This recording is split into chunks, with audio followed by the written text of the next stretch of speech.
الصوم لله يجزي كيف شاء به نحمده ونصلي على رسوله الكريم اما بعد بسم اللہ الرحمن الرحیم۔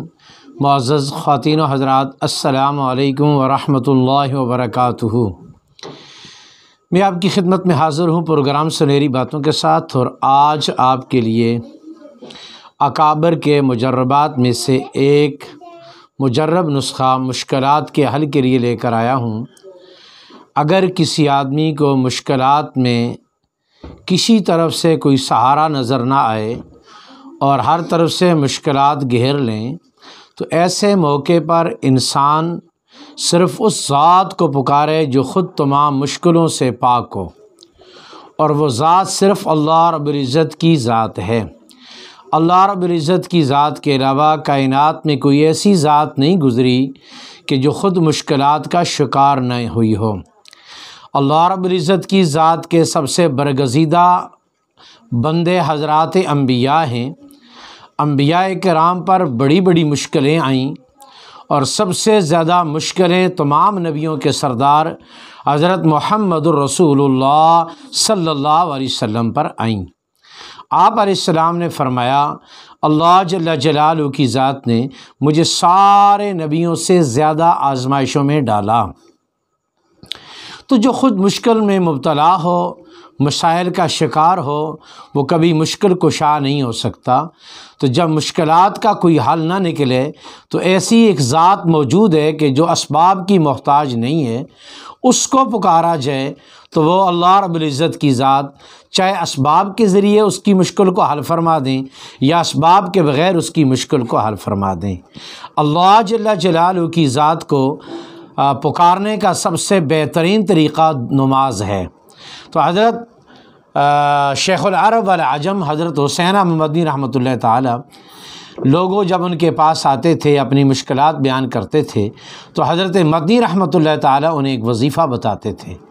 وہ فرمایا کرتے تھے کہ 2 رکعت صلاۃ حاجت کی نیت باندھ دی جائے۔ پہلی رکعت میں فاتحہ کے بعد 50 مرتبہ سورۃ اخلاص کو پڑھا جائے، اور دوسری رکعت میں بھی سورۃ فاتحہ کے بعد 50 مرتبہ سورۃ اخلاص کو پڑھا جائے۔ پھر رکوع کر کے، سجدہ کر کے، تشہد پڑھ کے، سلام پھیر کے نماز کو مکمل کر لیا جائے۔ اس کے بعد اپنی مشکل کے حل کے لیے اللہ جل جلالہ کی ذات سے دعا کی جائے۔ اللہ رب العزت کی ذات اس ترتیب سے اس پڑھی جانے والی صلاۃ حاجت کے ذریعے اللہ رب العزت کی ذات مدد فرما دیں گے، کیونکہ اللہ جل جلالہ کی ذات کا قرآن میں فرمان ہے، وَاسْتَعِینُوا بِالصَّبْرِ وَالصَّلَاةِ، مجھ سے مدد طلب کرو 2 راستوں سے، مسائل پر صبر کر کے اور مسائل میں نماز پڑھ کے۔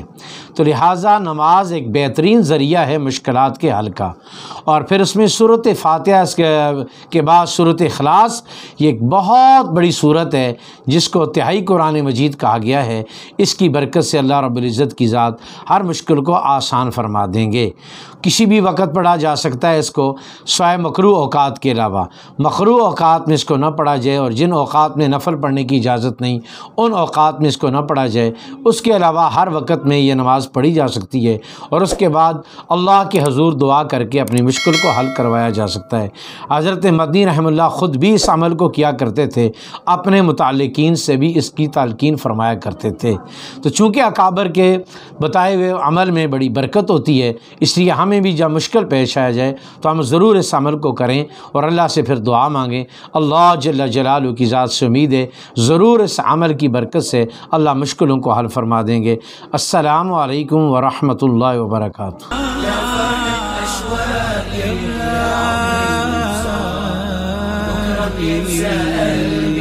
كل أيام الصلاة